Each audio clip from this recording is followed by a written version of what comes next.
Bapak, Ibu, dan saudara sekalian, marilah kita bersama-sama menyiapkan diri untuk beribadah. Marilah menyiapkan hati kita dengan meneduhkan diri.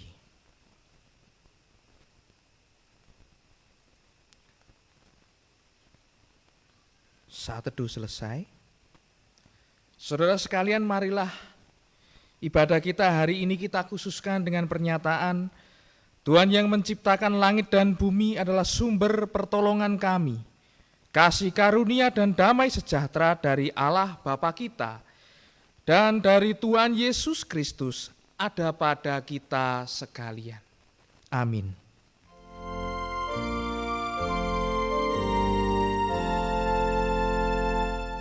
Amin, amin, amin.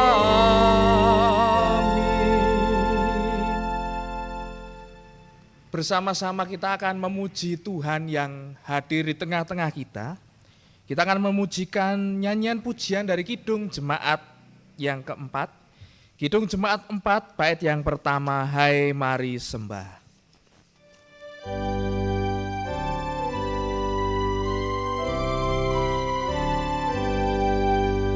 Hai mari sembah yang maha besar, nyanyikan syukur dengan bergemar, perisai umatnya yang maha esa, mulia namanya, tahtanya megah. Bahwa dalam kehidupan kita merindukan supaya kita memiliki kehidupan yang seturut dengan kehendak Tuhan. Mari saat ini kita merendahkan diri dengan mendengarkan pembacaan 10 hukum Tuhan yang terambil dari Keluaran pasal 20 ayat 1 sampai 17. Lalu Allah mengucapkan segala firman ini, Akulah Tuhan Allahmu yang membawa engkau keluar dari tanah Mesir, dari tempat perbudakan. Jangan ada padamu Allah lain di hadapanku. Jangan membuat bagimu patung yang menyerupai apapun yang ada di langit di atas, atau yang ada di bumi di bawah, atau yang ada di dalam air di bawah bumi. Jangan sujud menyembah kepadanya atau beribadah kepadanya.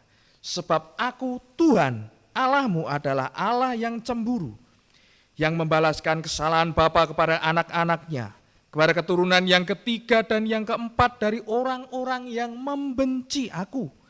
Tetapi aku menunjukkan kasih setia kepada beribu-ribu orang, yaitu mereka yang mengasihi aku dan yang berpegang pada perintah-perintahku.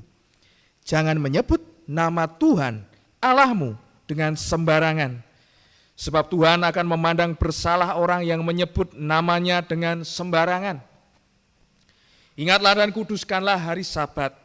6 hari lamanya engkau akan bekerja dan melakukan segala pekerjaanmu. Tetapi hari ke-7 adalah hari Sabat Tuhan Allahmu. Maka jangan melakukan sesuatu pekerjaan, engkau atau anakmu laki-laki, atau anakmu perempuan, atau hambamu laki-laki, atau hambamu perempuan, atau hewanmu atau orang asing yang di tempat kediamanmu.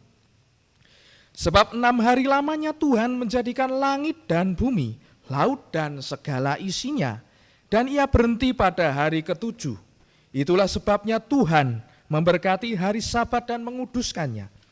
Hormatilah ayah dan ibumu, supaya lanjut umurmu di tanah yang diberikan Tuhan Allahmu kepadamu. Jangan membunuh, jangan berzina, jangan mencuri, jangan mengucapkan saksi dusta tentang sesamamu, jangan mengingini rumah sesamamu, jangan mengingini istrinya atau hambanya laki-laki, atau hambanya perempuan, atau lembunya atau keledainya, atau apapun yang dipunyai sesamamu. Hukum Tuhan itu suci dan kudus dan sempurna. Dan ketika kita dengan jujur menghadapkan diri kita kepada hukum ini, ternyata bahwa kita tidak sepenuhnya dengan sungguh-sungguh melakukan hukum ini dengan sempurna. Ada bagian-bagian di mana kita tidak mengasihi Tuhan maupun juga sesama, seperti yang sudah diterangkan Tuhan di dalam hukum-hukumnya. Maka marilah kita dengan rendah hati mengakui dosa kita dan menyatakan penyesalan kita dengan memujikan nyanyian penyesalan dari Kidung Jemaat 29 di muka Tuhan Yesus, bait yang pertama dan yang ketiga.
Kepada setiap umat yang dengan kejujuran, dengan kerendahan hati dan tidak menyembunyikan kesalahan dan dosanya.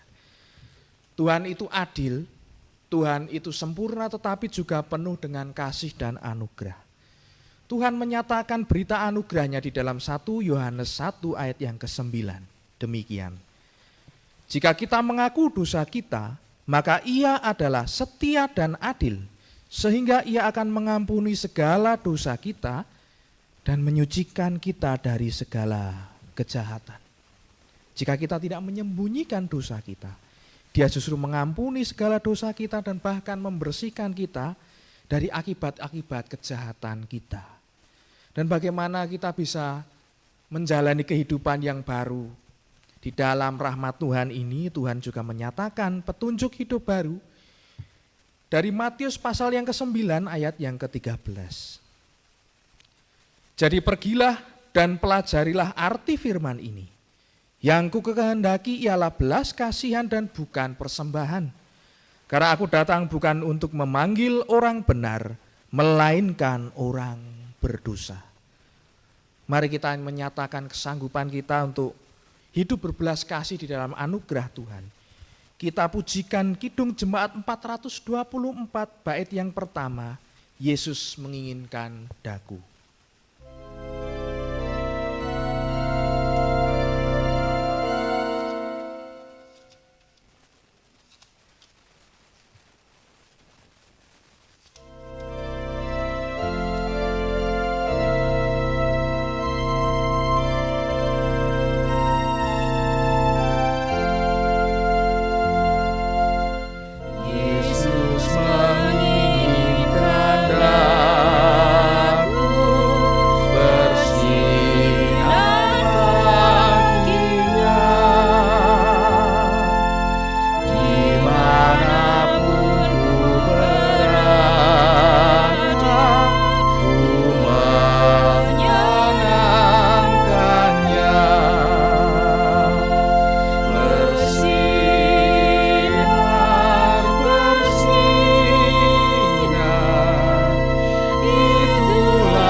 Marilah kita menyatakan Rasa syukur kita kepada Tuhan karena kita dianugerahi dengan begitu besar. Di dalam doa kita akan menyatakan syukur kita kepada Tuhan dan juga bersyafaat. Mari datang kepada Tuhan di dalam doa. Syukur kepadamu bahwa kami orang yang lemah namun Engkau senantiasa mengasihi. Bahkan di dalam kelemahan kami semakin besar rahmat-Mu, sehingga kemuliaan-Mu yang nyata di dalam kehidupan kami. Tuhan, kami ingin terus hidup di dalam rahmat-Mu, sehingga oleh karena kuasa-Mu kami menggenapi firman-Mu di dalam kehidupan kami. Syukur kepadamu ya Tuhan, oleh karena Engkau tidak pernah undur dari kehidupan kami. Terima kasih ya Yesus, Engkau telah mencurahkan darah-Mu, tubuh-Mu supaya kami ditebus dari dosa dan tidak lagi hidup bagi diri kami sendiri, melainkan kami hidup bagi Tuhan oleh karena Kristus sudah membayar kami dengan lunas oleh darah-Mu. Tuhan, terima kasih atas saudara-saudara keluarga kami yang Tuhan terus jagai. Sampai hari ini kami berada di dalam keadaan yang terbaik. Walaupun kami juga mengingat beberapa saudara kami yang hari-hari ini belum ada di dalam keadaan yang melegakan hati. Kami mengingat keluarga Bapak Tomo yang di mana Bapak Tomo baru saja kemarin Engkau panggil beserta dengan Bapak Daniel Suryono yang juga Engkau panggil di hampir waktu yang bersamaan.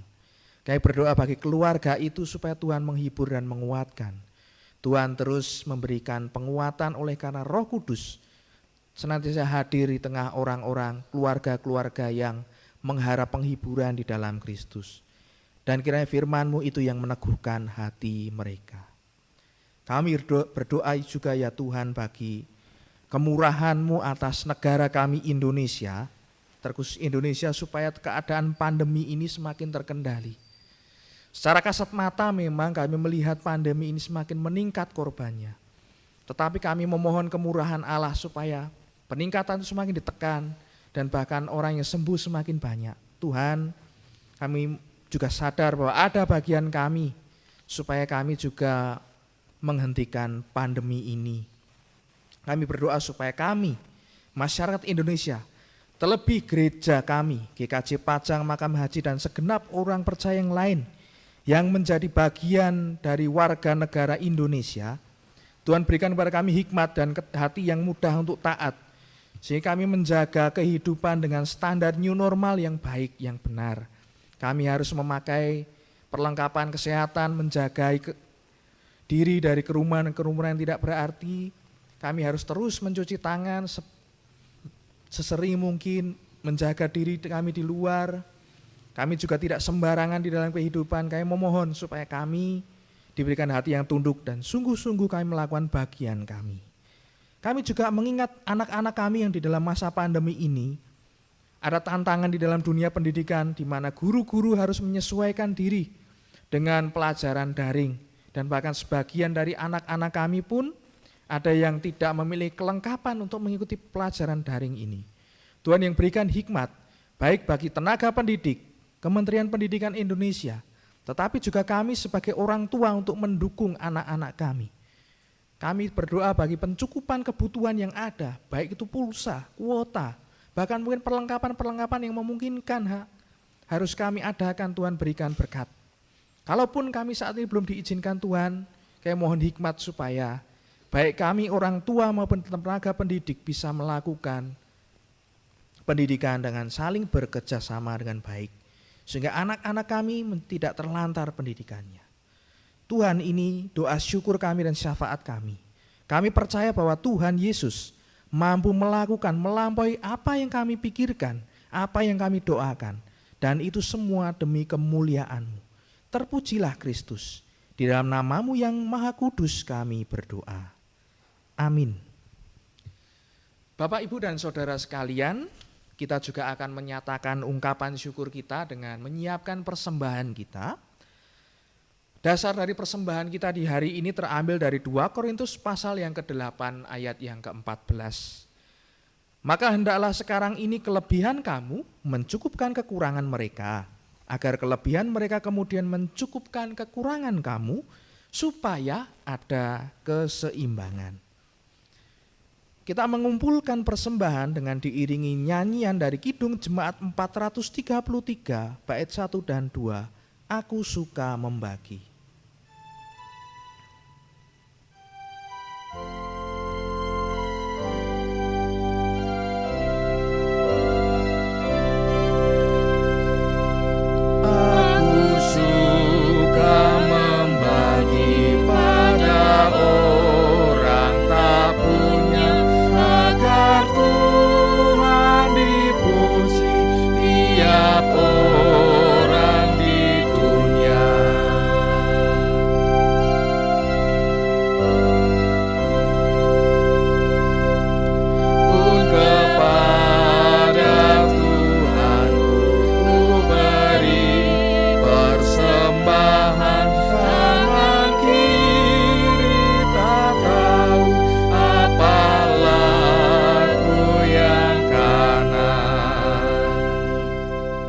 Marilah kita menyerahkan persembahan ini di dalam doa, sekaligus juga mempersiapkan diri kita untuk menerima perjamuan kudus. Mari kita datang sekali lagi kepada Tuhan dalam doa. Terima kasih bahwa kami hari ini masih bisa dimampukan memberikan persembahan. Ini adalah anugerah-Mu. Kami memberi karena terlebih dahulu kami diberi oleh Tuhan. Terima kasih kami tidak pernah ditinggalkan. Dan kami rindu supaya persembahan ini bisa menjadi kemuliaan nama Tuhan. Tuhan berikan kepada kami hikmat untuk menggunakannya, untuk membantu orang-orang yang saat ini butuh pertolongan. Baik itu jemaat, baik itu siapapun juga. Tuhan berikan hikmat kepada kami untuk mengelola dan juga menjadi saluran berkat bagi mereka semua. Kuduskan juga ketika kami memberikan persembahan ini, mungkin ada niat-niat yang tidak sesuai dengan kebenaran firman-Mu. Kuduskan dan pantaskanlah supaya persembahan ini menjadi persembahan yang menyenangkan hati Tuhan. Kami juga berdoa sebentar kami akan menerima pelayanan perjamuan kudus. Tuhan memampukan kami supaya hati kami hanya bergantung kepada kuasa Kristus, pengorbanan Kristus. Murnikan hati kami dengan pencurahan darah-Mu dan penyerahan tubuh-Mu yang akan kami terima dan peringati di dalam perjamuan kudus.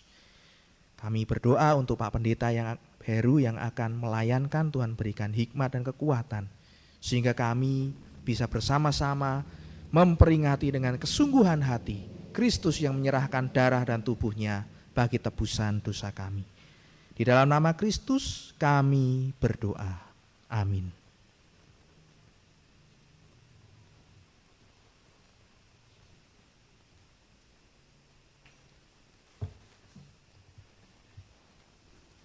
Bapak, Ibu, Saudara yang dikasihi oleh Tuhan,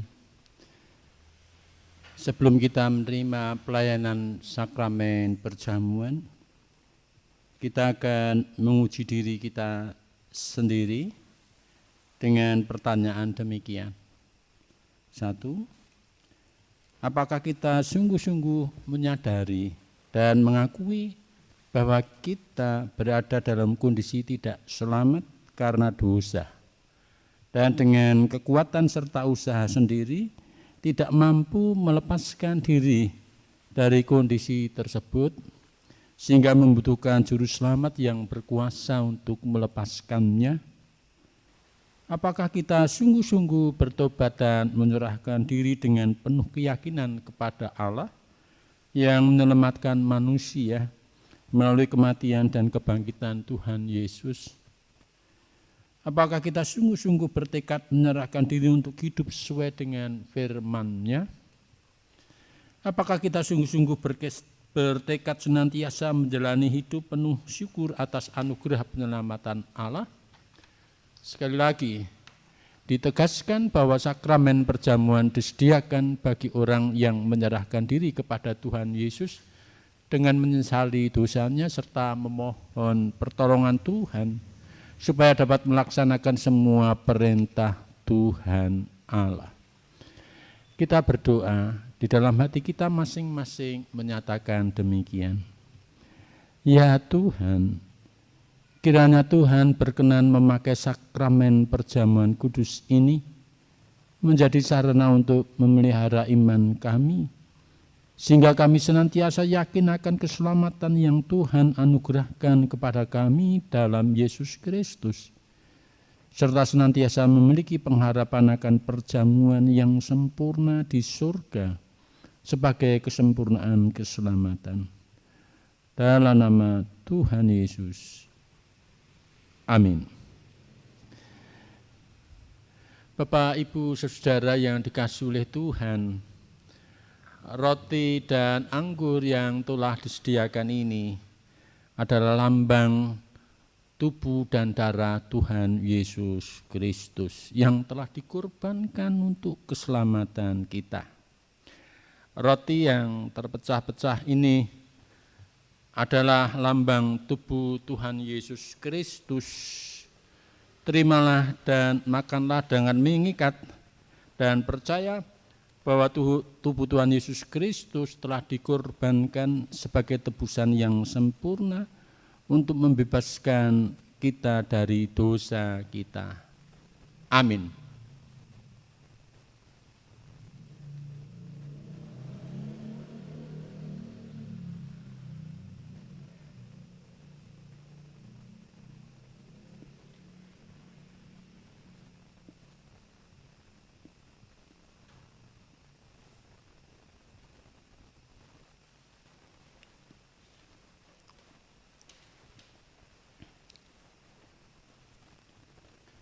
Saudara yang dikasihi oleh Tuhan, anggur dalam cawan ini adalah lambang darah Tuhan Yesus Kristus.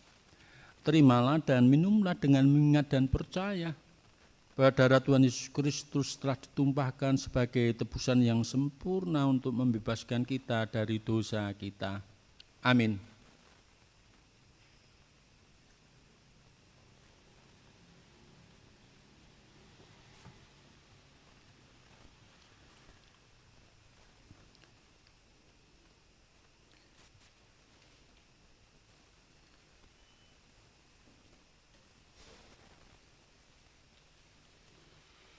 Mari kita berdoa.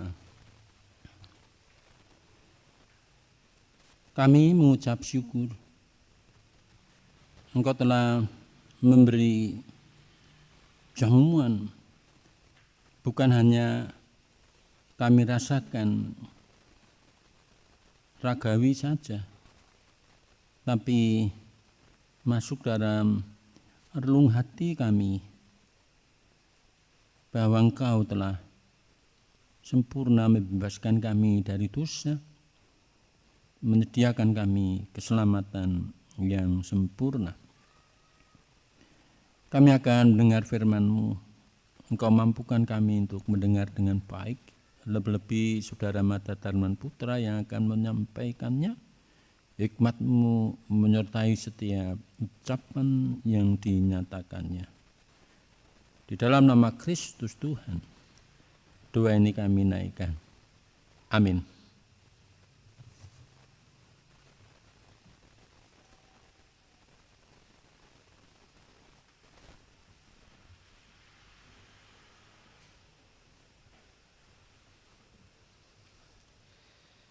Bapak, Ibu, dan Saudara yang terkasih, kita akan bersama-sama membaca firman Tuhan dari Injil Matius pasal yang ke-14, ayat 14 sampai 17.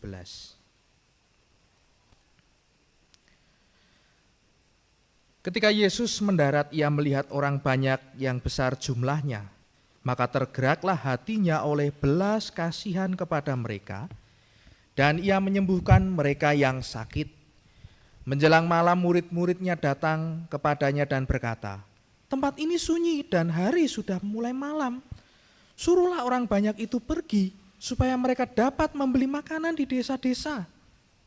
Tetapi Yesus berkata kepada mereka, "Tidak perlu mereka pergi, kamu harus memberi mereka makan." Jawab mereka, "Yang ada pada kami di sini hanya 5 roti dan 2 ikan."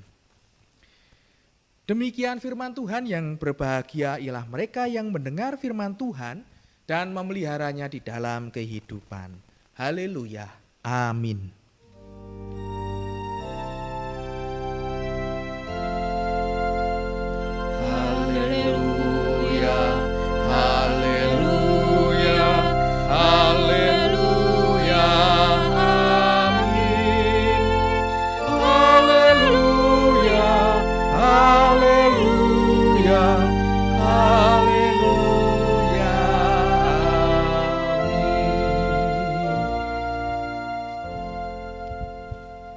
berjumpa kembali Bapak Ibu dan saudara sekalian yang mengikuti ibadah dari rumah.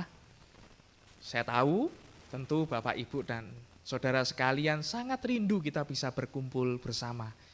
Tetapi sekali lagi sebagai warga negara yang baik dan sebagai seorang Kristen yang tunduk kepada pemerintah sebagai ketundukannya kepada Allah, kita bersama-sama menyesuaikan diri. Dan sekali lagi saya meyakini bahwa kehadiran Tuhan tidak dibatasi dengan tempat tertentu. Janjinya jika ada 2-3 orang berkumpul di dalam nama Kristus, Tuhan hadir. Dan kita meyakini di tengah-tengah keluarga kita saat ini, juga Tuhan hadir bersama kita. Bapak, Ibu, dan saudara kekasih, barusan kita menikmati perjamuan kudus. Kita menikmati roti sebagai lambang tubuh Kristus dan anggur sebagai lambang darah Kristus. Tapi saya mau mengajak kita semua fokus kepada roti. Bapak Ibu tentu tahu roti itu berasal dari gandum yang diolah, kemudian diolah jadi roti, dan roti itu sudah sampai ke tangan kita. Tetapi kita mungkin pernah berpikir bahwa roti itu dari gandum, siapa yang menanam sampai itu siap dihidangkan di hadapan kita, tentu butuh rangkaian tertentu, rangkaian pengolahan, bahkan membutuhkan orang-orang yang ahli di bidangnya masing-masing. Ada yang menanam dan memanen gandum, ada yang mengolah, ada yang membuatnya jadi tepung, ada orang yang membuatnya jadi roti, ada orang yang menjualnya. Dan akhirnya kita membeli dan sampai di tangan kita. Sebuah roti ini sudah mengalami perjalanan yang sangat panjang sampai kepada tangan kita. Dan hari ini kita juga belajar tentang kisah yang merupakan kisah mujizat Tuhan Yesus yang sangat terkenal.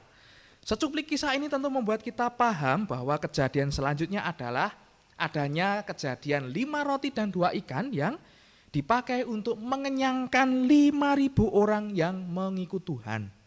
Kita tentu kagum dan memang selayaknya demikian terhadap kasih dan upaya pemeliharaan Tuhan terhadap orang-orang yang mengikuti Yesus Kristus. Dan sepatutnya kita juga percaya akan pemeliharaannya atas kehidupan kita semua. Namun ada hal lain yang perlu kita kupas lebih lanjut.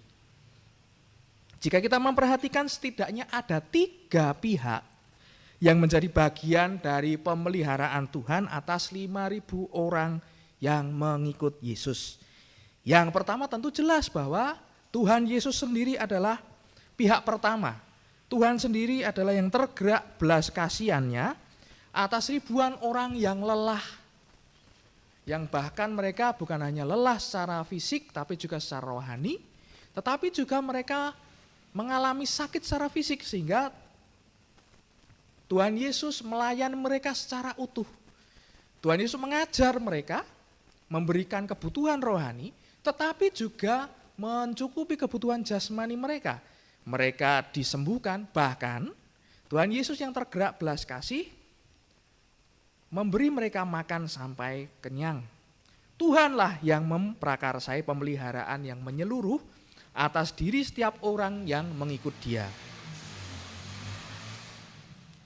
Yang kedua adalah para murid yang diutusnya untuk memikirkan dan mengusahakan nasib orang banyak ini. Awalnya para murid ini ingin supaya orang itu dipulangkan saja, karena banyak sekali. Dan tentu satu sisi mungkin mereka menyuruh pulang itu juga kasihan, karena mereka mungkin sudah lapar karena sesiang hari, bahkan bisa jadi seharian penuh, mereka mengikuti Tuhan Yesus sampai ke seberang danau. Namun Tuhan Yesus mengajarkan kepada para murid ini supaya memiliki juga belas kasih yang dimiliki oleh Tuhan Yesus. Dan belas kasih itu harus dinyatakan bukan hanya dengan ucapan, tetapi dengan perhatian dan tanggung jawab.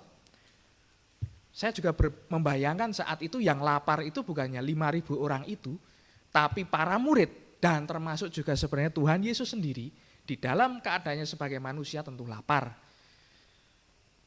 Tapi dalam keadaan yang demikian, mereka diminta untuk mengusahakan makanan bagi orang lain yang jumlahnya sangat fantastis. 5.000 potong roti untuk 5.000 orang, bahkan itu belum termasuk anak-anak dan perempuan. Bisa jadi jumlahnya 7.000, 8.000 dan lebih lagi. Banyak sekali. Dari mana mereka bisa mendapatkan makanan yang cukup? Tetapi toh mereka juga akhirnya mengambil tanggung jawab dalam pekerjaan yang tampaknya mustahil itu. Yang ketiga, ada orang yang rela membawa atau menyerahkan 5 roti dan 2 ikan. Di bagian Injil yang lain, Injil Yohanes juga mencatat kisah yang sama, dan ternyata ada satu detail yang ditambahkan. Ternyata orang yang memberikan 5 roti dan 2 ikan itu adalah seorang anak kecil. 5 roti dan 2 ikan itu saya bayangkan juga kira-kira hanya cukup untuk dirinya sendiri. Bayangkan seorang anak kecil seharian berjalan bersama orang tuanya. Dan seorang anak kecil kadang-kadang juga membutuhkan makanan yang lebih banyak dari orang pada umumnya untuk masa pertumbuhan. 5 kerat roti bundar dan 2 potong ikan itu kira-kira kalaupun dibagi hanya cukup untuk 2 orang saja. Dan tentu tidak terlalu kenyang, apalagi kalau kita membayangkan orang-orang itu seharian berlelah-lelah dan berpanas-panasan. Tuhan Yesus memakai daya pikir para murid dan kerelaan seorang anak kecil untuk menyerahkan bekalnya. Dalam keadaan lapar dan lelah, umumnya orang akan menjadi egois. Dirinya sendiri saja belum tentu cukup, apalagi mikir orang lain. Namun belas kasih Allah yang dialami oleh para murid dan setidak-tidaknya anak kecil itu menyingkirkan keegoisannya. Tuhan memakai perhatian dan usaha kecil namun tulus dari kedua pihak, yaitu anak kecil tetapi juga para murid, untuk menunjukkan belas kasih dan mujizatnya. Para murid yang lapar akhirnya belajar tentang apa itu belas kasih. Walaupun mereka lapar, mereka harus melayani orang-orang banyak itu dengan penuh tanggung jawab dan kerja keras. Tetapi bersyukur nanti kalau kita baca ada 12 bakul sisa. Ya, jadi itu saya kira 1 bakul cukup untuk para murid, bahkan bisa jadi lebih dari cukup. Si anak kecil tidak kehilangan roti dan ikannya. Ia tetap makan dengan kenyang walaupun pertama harus membaginya dengan orang lain. Dan 5.000 orang melihat bahwa Allah sanggup memelihara mereka dalam keadaan yang paling genting sekalipun. Saudara yang kekasih, kita melihat ternyata sama seperti roti yang ada di hadapan kita tadi itu sampai kepada kita melalui berpuluh-puluh tangan. Ternyata Tuhan pun juga berela hati menjadikan orang-orang yang ada di sekitarnya itu rekan sekerjanya. Nah, kira-kira kita akan mengambil peran yang mana dari contoh peran-peran itu? Apa kita bersedia berpikir atas kesejahteraan orang lain? Entah itu warga gereja, entah itu tetangga atau sanak saudara kita, atau siapapun yang berada di dalam wilayah jangkauan kita. Atau kita akan menjadi anak kecil yang sederhana ini, yang merelakan miliknya, walaupun miliknya itu hanya cukup mungkin untuk dirinya sendiri, tetapi dia merelakan dan membantu orang lain yang sedang kesusahan. Bisa jadi kita juga seperti anak kecil itu tidak lebih kaya dan lebih mampu daripada orang lain. Tetapi saya percaya ketika pemberian sederhana ini diserahkan dan ketika kita menyerahkan sebagai bagian dari ketaatan kita kepada Tuhan, Tuhan bisa memakainya dengan maksimal untuk memelihara orang lain. Dan kesemuanya akan mengalami sukacita. Baik kita, baik orang lain yang kita tolong walaupun mungkin secara sederhana. Sebenarnya kita bersukacita karena kemurahan Tuhan begitu besar. Orang yang memberi tidak kehilangan, orang yang mendapat ternyata juga mendapat sesuai dengan bagiannya dan kenyang. Nah, saudara sekalian, siapakah yang bisa kita bantu di dekat kita ini? Siapakah yang akan menjadi orang yang kita tolong dalam ketaatan kita kepada Kristus? Mari kita menjadi alat Tuhan untuk memperhatikan dan menjaga kehidupan orang lain. Tuhan kiranya memampukan kita. Amin. Saat teduh bagi kita semua.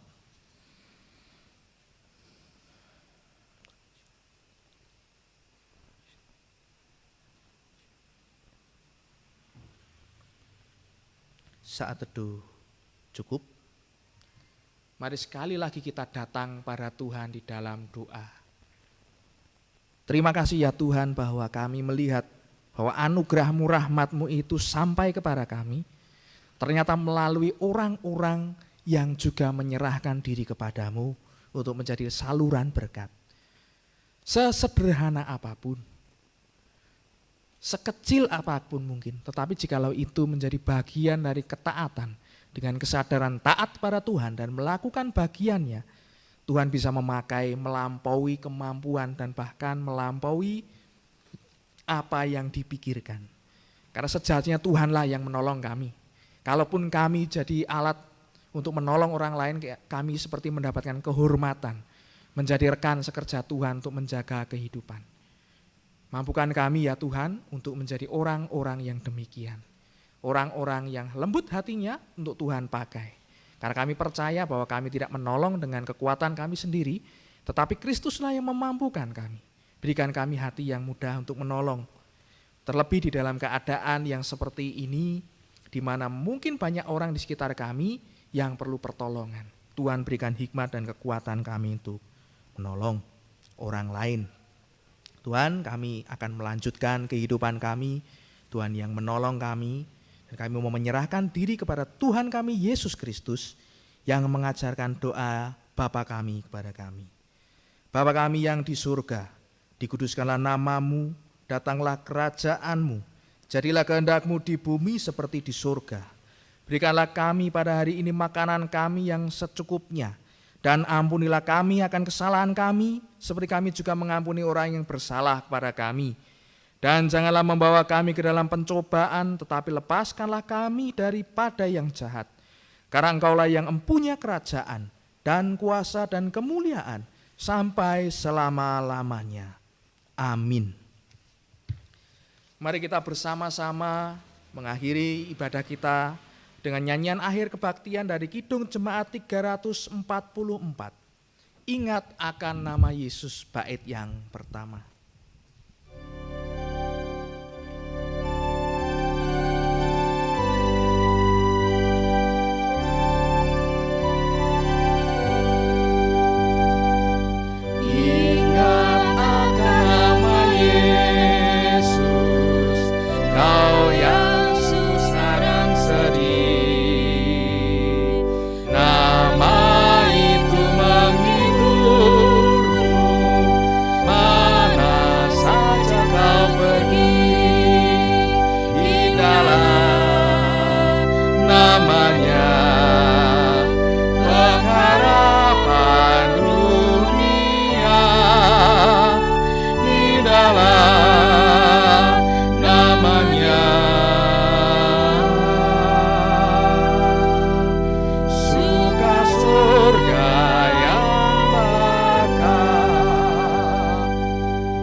Bersama-sama dengan segenap umat percaya yang ada di seluruh dunia dan segala zaman, kita akan mengingat pengakuan iman kita melalui pengakuan iman rasuli. Aku percaya kepada Allah Bapa yang Maha Kuasa, Khalik langit dan bumi, dan kepada Yesus Kristus anaknya yang tunggal Tuhan kita, yang dikandung daripada Roh Kudus, lahir dari anak darah Maria, yang menderita di bawah pemerintahan Pontius Pilatus, disalibkan, mati, dan dikuburkan, turun ke dalam kerajaan maut. Pada hari yang ketiga bangkit pula dari antara orang mati, naik ke surga, duduk di sebelah kanan Allah Bapa yang Maha Kuasa, dan akan datang dari sana untuk menghakimi orang yang hidup dan yang mati. Aku percaya kepada Roh Kudus, gereja yang kudus dan am, persekutuan orang kudus, pengampunan dosa, kebangkitan daging, dan hidup yang kekal. Amin. Bersama-sama kita akan menerima berkat yang dari Tuhan. Kasih karunia Tuhan Yesus Kristus dan kasih Allah dan persekutuan Roh Kudus menyertai kita sekalian. Amin.